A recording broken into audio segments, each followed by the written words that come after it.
me gustaría ser muy honesto contigo y comenzar diciendo que muchas veces me cuesta entender a Dios. Y creo que esto es buena señal, porque si mi mente limitada pudiese llegar a entender la mente profunda del Creador, Dios no sería Dios. Y Él se nos ha revelado de muchas maneras a través de la Escritura y a través de las experiencias, pero honestamente, a veces me cuesta entender a Dios. El otro día me encontré con una muchacha hermosa, joven, cuyo único defecto, si se puede decir así, es que ella cuando era niñita se había caído y se había fracturado el dedo meñique y lo tenía un poquito torcido. Básicamente era un asunto sin gran importancia, pero a ella le afectaba muchísimo. Y creía que no era un asunto tan importante como para molestar a Dios con eso, pero una vez un pastor le dijo: si es importante para ti, es importante para Dios.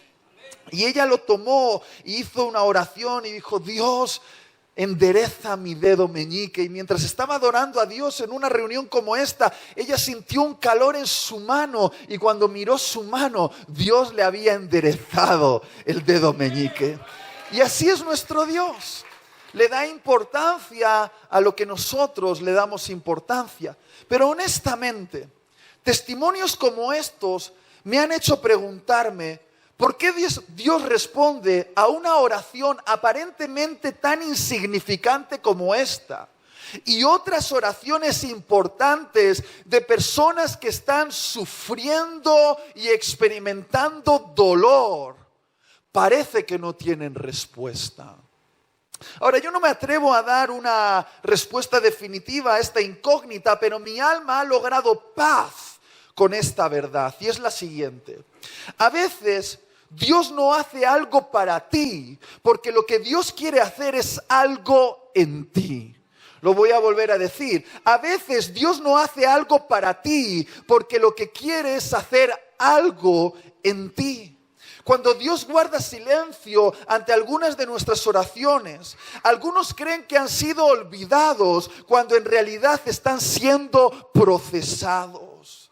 Nuestra oración es: Dios, sáname de esta enfermedad. Dios, libérame de este conflicto. Dios, restaura mi familia. Es decir, Dios, haz algo por mí. Pero quizá Dios no quiere hacer algo para ti, porque lo que Él está más interesado es hacer algo en ti a través de ese proceso de quebranto que estás experimentando. Quizá Dios no quiere transformar las circunstancias, porque lo que quiere hacer es transformarte a ti. ¿Por qué? Porque lo que haga para ti será temporal, pero lo que haga en ti permanecerá eternamente. Que Él te arregle el dedo meñique es un asunto temporal de este mundo, pero que Él desarrolle carácter en medio de la prueba, que haga que crezcas en tu fe, en tu paciencia, en tu virtud, eso será algo que transceda la línea de la muerte y puedas llevarlo al otro lado, al lado de la eternidad. Para mí esto cobró un significado nuevo cuando tuve una visión en mi mente. No fue una visión abierta, fue lo que yo llamo una imaginación del Espíritu en mi mente. De repente, en un tiempo de oración, yo vi a Jesús, el hermoso entre los hermosos. No hay nadie más bello que Jesús. Él es el deseado de todas las naciones, radiante y esplendoroso. No sé si alguna vez has visto algo hermoso, pero Jesús excede toda belleza. Y vi a Jesús tomando un collar de perlas y poniéndoselo en el cuello y exhibiéndolo con satisfacción. Y oí una voz que decía: Itiel, tu vida puede ser una perla que embellezca a Jesús por toda la eternidad. Y cuando yo escuché esta voz, recordé esa famosa parábola que contó Jesús acerca de un mercader buscador de perlas que iba de mercado en mercado buscando perlas preciosas, y un día encontró una perla diferente a todas las demás perlas, una perla de gran valor, única en su forma, y decidió vender todo lo que tenía para comprar esa perla y hacerla suya en exclusividad. Y se ha dado muchas interpretaciones a esa parábola que está en Mateo capítulo 13. Pero yo creo que la interpretación de esta parábola habla de Jesús y de nosotros. Creo que Jesús es el mercader y que nosotros somos la perla. Y que Jesús, para tomarnos en posesión exclusiva, estuvo dispuesto a pagar un alto precio, el precio de su propia vida, para tenernos a nosotros en exclusividad. Ahora, lo interesante de esta parábola es pensar en cómo se forman las perlas. Porque si nosotros somos perlas, la pregunta esta mañana es: ¿y cómo surgen las perlas? Y estudiando acerca de este tema me di cuenta que las perlas son producto del dolor. Las perlas se forman dentro de las ostras. Dentro de las ostras hay un molusco que tiene una piel muy delicada y la ostra, el caparazón, lo protege. Pero de repente, si entra un granito de arena dentro de la ostra y hiere al molusco, el molusco es herido. Y para contrarrestar esa herida, ese molusco segrega una sustancia viscosa llamada nácar, cuyo propósito es la cicatrización de esa herida, que va envolviendo el granito de arena poco a poco en un proceso que puede durar hasta 10 años, hasta el punto de que esa cicatriz se solidifica creando la perla. Lo que significa que la perla es producto del dolor de esa ostra. La perla se crea cuando esa ostra es herida y la herida se cicatriza. Y yo no sé si estás entendiendo lo que quiero decir, pero creo que esta parábola nos transmite un mensaje esperanzador para todos aquellos que estamos sufriendo algún tipo de quebranto. Y es el siguiente: tu dolor tiene sentido. Déjame volver a decirlo.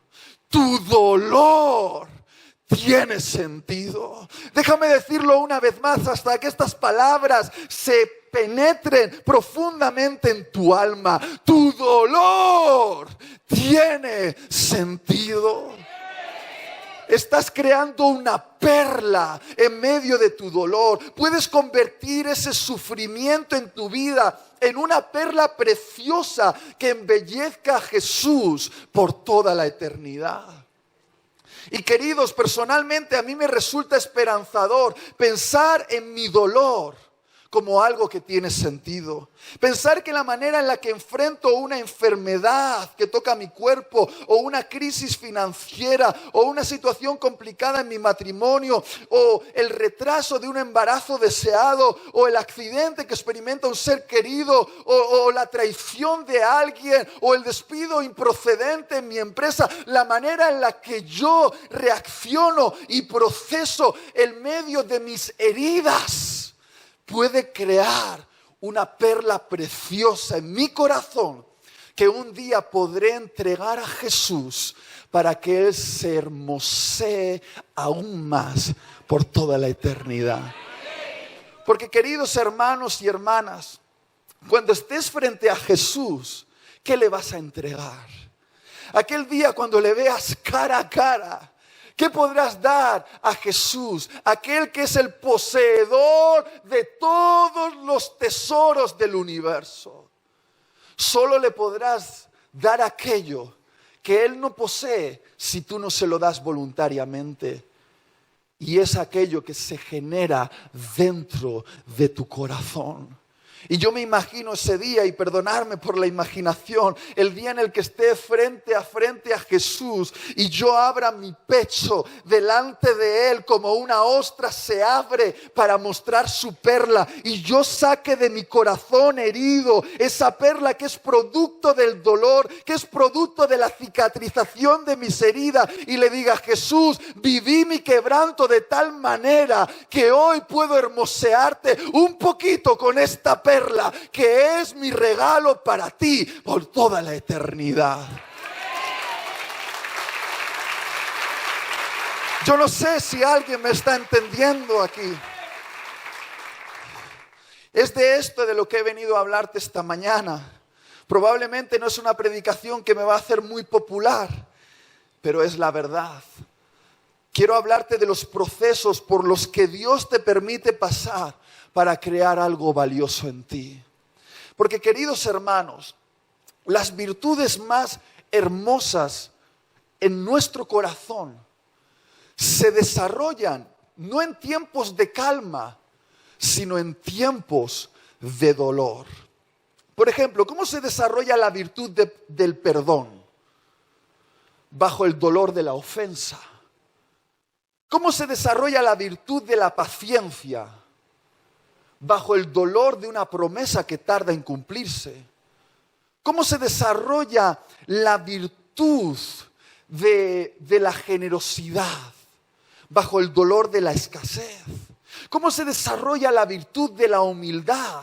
Bajo el dolor de un orgullo que tiene que ser humillado. ¿Alguien me está entendiendo? Las virtudes que tienen más valor en el cielo necesitan dolor para ser desarrolladas dentro de nosotros.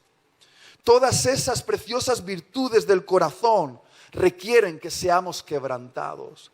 Y muchas veces no entendemos esto porque nos imaginamos la vida cristiana de la siguiente manera. Ponme el gráfico, por favor.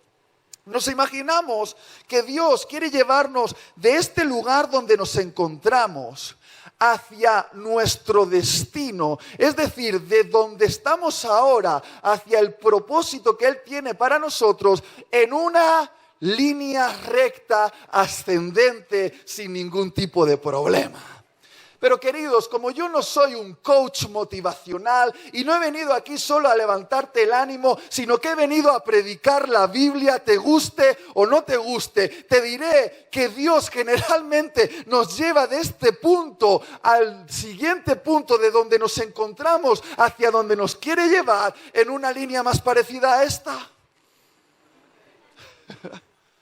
Y si no lees la Biblia, te darás cuenta que en la vida de todos los hombres y mujeres de Dios hay altas y bajas, momentos de altitud y momentos de bajeza, hay montañas y valles. Y curiosamente, nuestro mayor crecimiento en carácter no se produce en las alturas, sino que se produce en los momentos bajos. Porque cuando estamos en un momento alto, estamos tan entretenidos con el éxito que Dios no puede hacer nada en nosotros, pero cuando somos despojados, cuando somos quebrados, cuando somos humillados, Dios puede hacer algo profundo en nuestro corazón.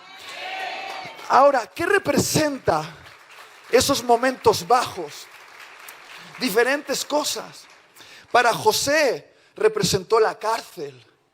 Para Moisés representó el desierto. Para David representó la cueva. Para Job representó la enfermedad. Para Pablo representó el aguijón. Las cárceles, los desiertos, las cuevas, las enfermedades, los aguijones, todos ellos forman parte del mecanismo de Dios para procesarnos. Ahora, por favor, entiende bien lo que te quiero decir.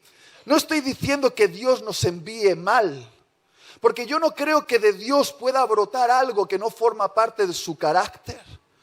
Pero lo que sí creo es que en este mundo caído, donde hay injusticia, enfermedad y muerte, Dios puede usar lo malo en nuestra vida en sus manos para hacer algo bueno en nosotros y algo que dé gloria a su nombre en medio de este mundo.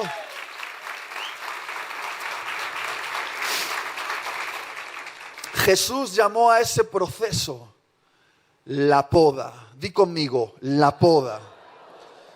Y queridos, muchas veces, la mayoría de veces, pensamos que ha sido Satanás quien nos ha llevado a ese lugar de quebranto para destruirnos, cuando en realidad ha sido Dios quien nos ha llevado allí para procesarnos. Por eso nuestras oraciones, nuestras lágrimas y nuestros ayunos, rogando a Dios que nos saque de allí, no tienen respuesta, porque en realidad ha sido Dios quien te ha llevado a ese lugar para podarte. Y por favor, entiende bien lo que voy a decir. Es tan importante que lleguemos a comprender por qué Dios nos permite ser podados. Porque si no lo llegamos a entender, entonces nos vamos a resistir al proceso y nos vamos a desilusionar con Dios. Y Jesús sabía lo importante que es que aprendamos que el dolor forma parte de nuestra vida cristiana. Y en esa última noche con sus discípulos, cuando apenas le quedaban unas pocas horas para ser crucificado, Jesús fue de la cena a Getsemaní, pasando por un camino por el que yo he pasado varias veces, porque una vez al año yo voy a Jerusalén. Era de noche, me lo imagino así, y en la ladera del templo había viñedos. Y me imagino a Jesús pasando por esos viñedos, acariciando las vides, mientras sus discípulos le seguían en esa noche oscura en la que Jesús iba a ser traicionado. Y entonces Jesús se paró y casi como susurrándoles un secreto, les contó una parábola, la parábola de la vid. Y créeme, cuando te quedan tan solo unas pocas horas para morir, tú no desperdicias palabras, ¿verdad? Quizá Jesús les estaba contando un secreto necesario, un secreto que ellos debían entender para experimentar el dolor que vendría en las próximas horas y en los próximos años. Y entonces Jesús les contó esta parábola. Juan capítulo 15, versículo 1. Yo soy la vid verdadera y mi Padre es el labrador. Todo pámpano que en mí no lleva fruto, lo quitará. Y todo aquel que lleva fruto, lo limpiará para que lleve más fruto. Ya vosotros estáis limpios por la palabra que os he hablado. Permaneced en mí y yo en vosotros. Como el pámpano no puede llevar fruto por sí mismo si no permanece en la vid, así tampoco vosotros si no permanecéis en mí. Yo soy la vid y vosotros los pámpanos. El que permanece en mí y yo en él, este lleva mucho fruto, porque separados de mí nada podéis hacer. El que en mí no permanece será echado fuera como pámpano y se secará. Y los recogen y los echan en el fuego y arden. Pero si permanecéis en mí y mis palabras permanecen en vosotros, pedid todo lo que queráis, porque os será hecho. En esto es glorificado mi Padre, en que llevéis mucho fruto y así seáis mis discípulos. ¡Wow! ¡Qué preciosa parábola! Una parábola bien complicada de entender para los millennials. Esa generación que ha crecido creyendo que la fruta crece en los supermercados. Porque así somos los millennials, somos un poquito estúpidos y creemos que la fruta aparece ahí en los supermercados. Pero tengo una noticia para todos los millennials en esta sala. La fruta crece en los árboles. Y eso lo saben bien nuestros papás y nuestros abuelos que trabajaron el campo. Pero para todos aquellos que no hemos estado en contacto con el campo, esta parábola es algo extraña. Jesús dice que la vid es Él, es Jesús. Y nosotros somos los pámpanos, es decir, las ramas que salen de la vid y generan el fruto, generan las uvas. Pero también Jesús dice que el labrador es el Padre Celestial. Ahora, lo interesante es que Jesús dice que este labrador tiene una obsesión. Este labrador se levanta cada mañana solo pensando en una cosa. Él está obsesionado con que los pámpanos produzcan fruto. De hecho, Jesús dice que dar mucho fruto es lo que probará que somos sus discípulos. Y cuando estoy hablando de fruto aquí, estoy hablando de los pensamientos, las actitudes y las acciones que glorifican a Dios en este mundo. El fruto son las virtudes internas y las acciones externas que dan gloria a Dios en medio de este mundo. ¿Y sabes qué? El Padre Celestial, el labrador divino, es muy radical con su deseo de que demos fruto. Es tan radical que esta parábola dice algo que a mí no me gusta, algo que si yo hubiese escrito la Biblia hubiese omitido, pero queridos, yo no soy un coach motivacional, he venido a predicarte la palabra de Dios con la verdad que eso implica, y sé que vas a sentirte un poquito molesto, pero es lo que Dios quiere que aprendamos y puede salvarnos la vida. Dice que el pámpano infructuoso, el pámpano que no da fruto, el labrador agarra la tijera y lo corta, lo arranca y lo echa al fuego. Y no me gusta mucho pensar en lo que esto significa, pero queridos, significa que si tú pareces pero no eres, podrás engañar a otros pámpanos, pero no engañarás al labrador. Y el labrador te cortará y te echará al fuego del infierno. Y es duro hablar de esto, pero es la verdad. Ahora, yo puedo entender que el labrador corte el pámpano infructuoso y lo eche al fuego, pero esta parábola dice que el pámpano que da fruto, el pámpano que tiene potencial para dar fruto, el labrador le mete la tijera y lo poda.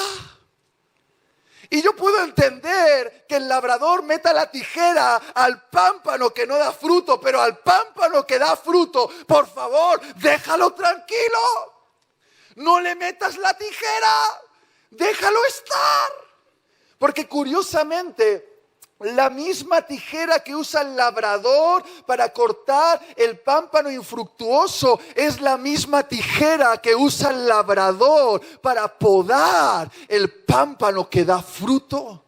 Y es fácil poder confundir el momento en el que el labrador está cortando y arrancando para echar al fuego, el momento en el que el labrador está podando para extraer el potencial retenido en ese pámpano. A los ojos de los demás puede no verse claro, pero ese labrador ve lo que los demás no ven. Y yo, como soy millennial, un poquito estúpido y no tengo mucha idea de campo, durante muchos años no entendí esta parábola, pero mi suegro, que es pastor de las Santísimas Asambleas de Dios, y además hombre de campo, hombre que cultivaba vino y hacía vino cuando era joven, allí en el Mediterráneo, en España, donde soy yo, es tan de campo, que en su casa, en el jardín, donde todo el mundo tiene una piscina, él se hizo una huerta. Y cultiva tomates, lechugas, verduras. Y en su huerta tiene varios árboles. Y entre esos árboles hay uno muy especial, un limonero, que desde el momento en el que lo plantó daba mucho fruto. Limones gordísimos que utilizábamos para hacernos una limonada en la mañana. Y yo un día, un invierno, llegué a la casa de mi suegro y fui al jardín y de repente vi a mi suegro con unas tijeras enormes como si estuviese loco cortando las ramas del limonero. Y yo dije, suegro, ¿qué estás haciendo? Y el suegro ahí estaba como que no me veía ahí cortando las ramas del limonero. Y yo desgarrado por dentro, ¿pero qué haces? ¿Qué haces? ¡Lo estás matando! Y mi suegro dijo, cállate, estúpido millennial, que no entiendes nada. Me dijo, este es el árbol que más amo, es mi árbol favorito, es el árbol que me da más fruto. Y yo dije, pues si eso haces a tu árbol favorito, si eso haces al árbol que más amas, ¿qué harás con los demás?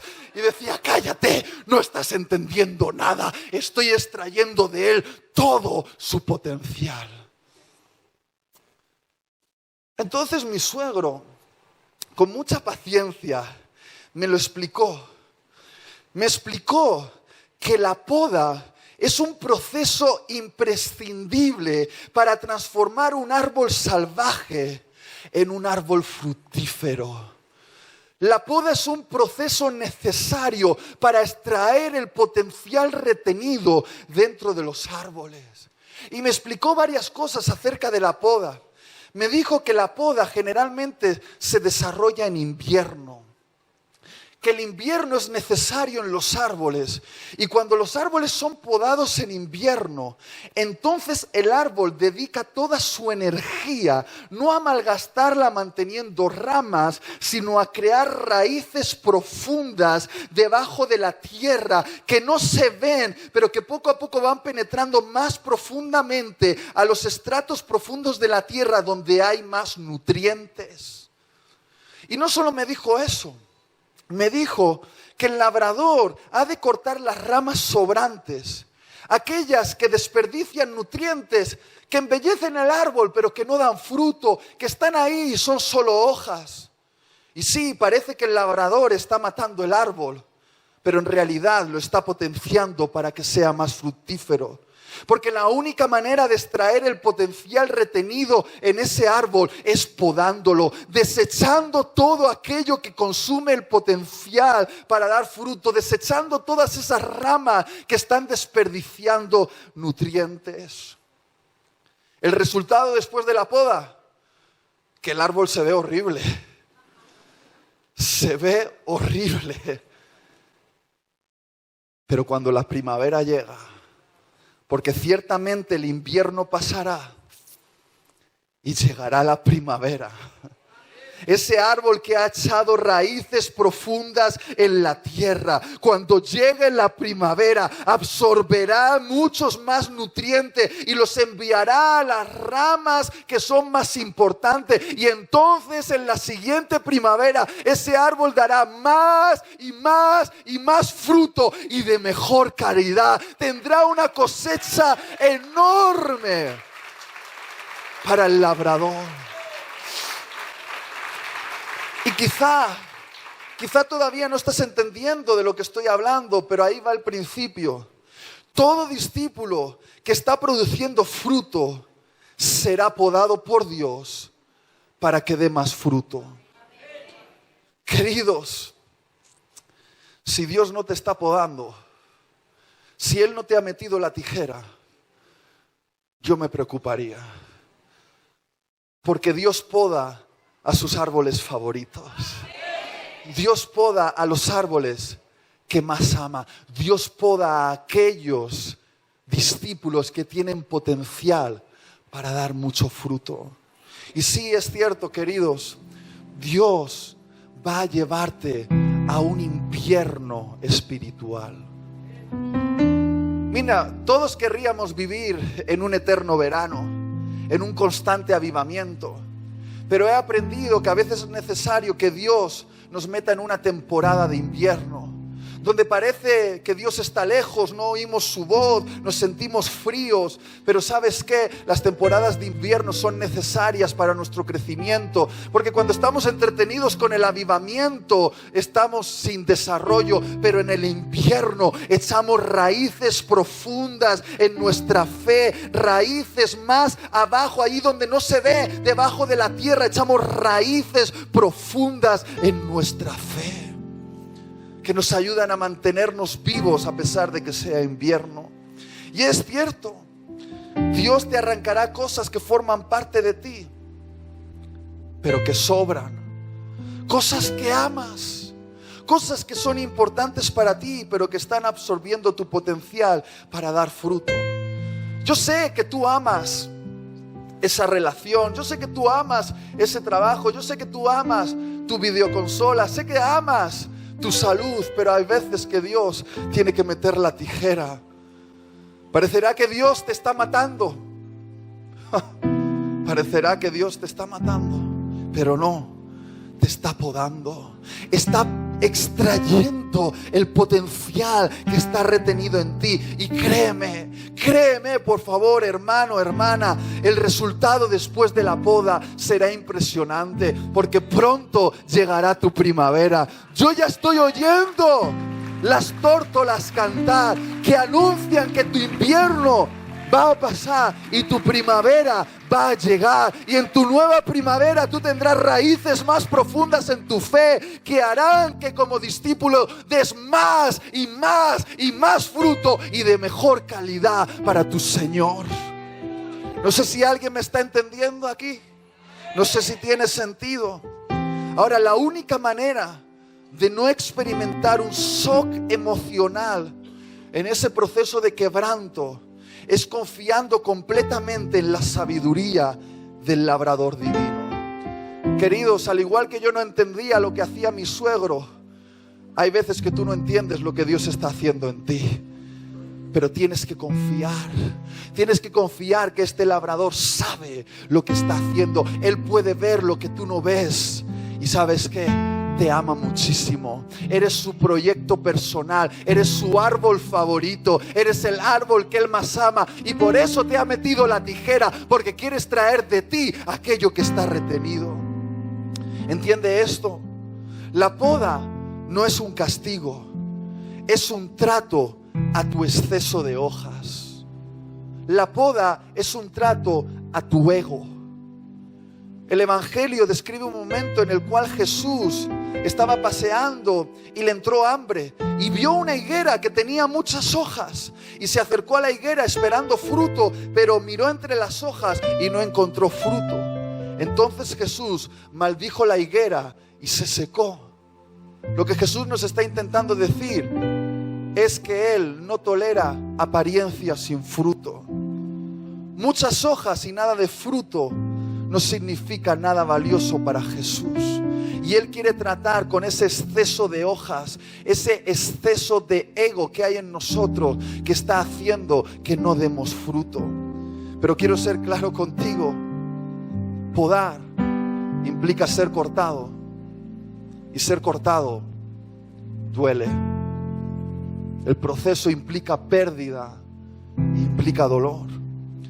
Y sí, a veces Dios te corta en el trabajo, o te corta en la economía, o te corta en la salud, o te corta en una relación. Corta, corta, corta, corta, corta. Y los cortes duelen. Hay muchos que me preguntan: Itiel, ¿cómo de violenta puede ser la poda? Y la respuesta es: cuanto más potencial ve el labrador en ese árbol, más intensa será la poda con ese árbol.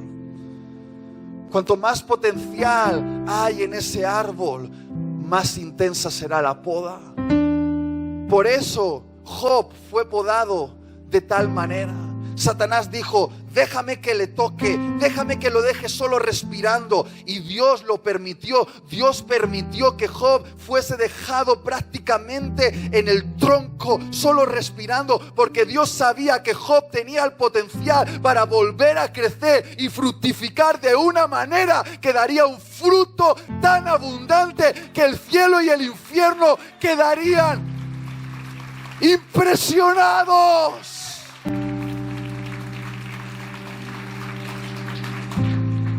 Pero al verte, algunos dirán: Dios lo ha castigado. Pero no, queridos, Dios no te ha castigado.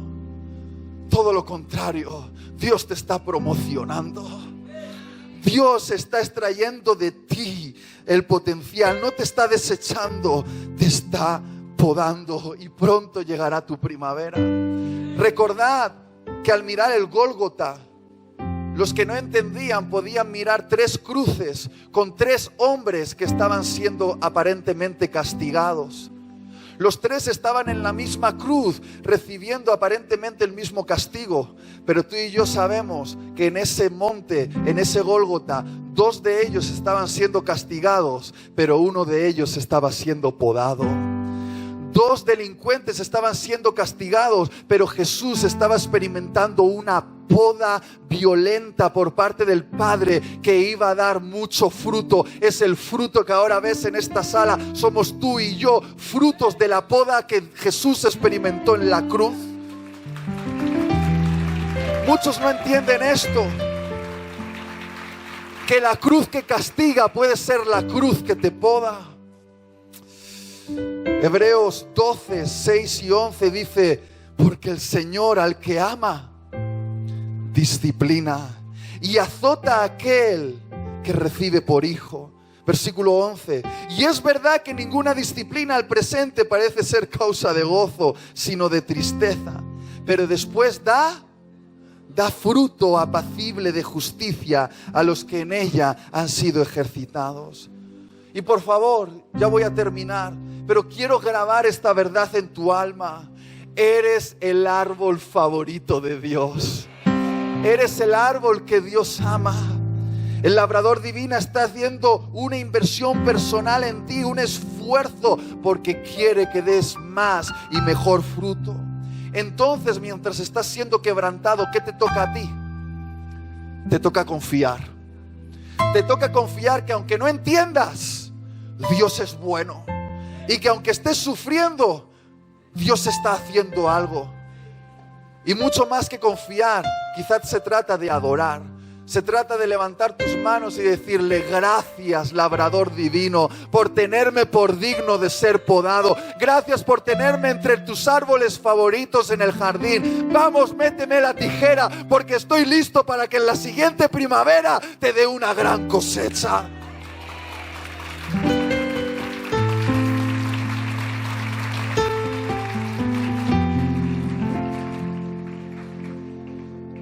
Os han repartido una hoja al entrar. Me gustaría que la levantases un momento.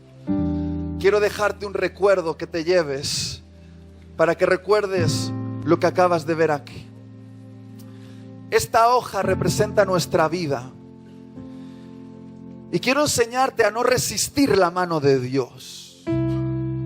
Porque yo amo la mano de Dios cuando me viene a bendecir, cuando me viene a sanar, cuando me viene a levantar. Pero estoy aprendiendo a amar la mano de Dios cuando me viene a quebrantar, porque es la misma mano de un Dios bueno. Porque cuando nuestra vida está sin trato, fíjate, muévelo.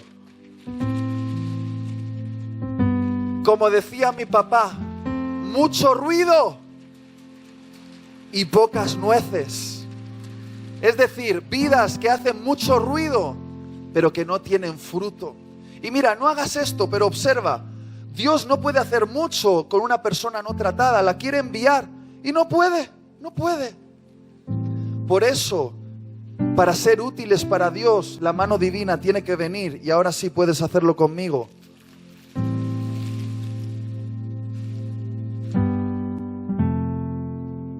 Y tiene que quebrarnos.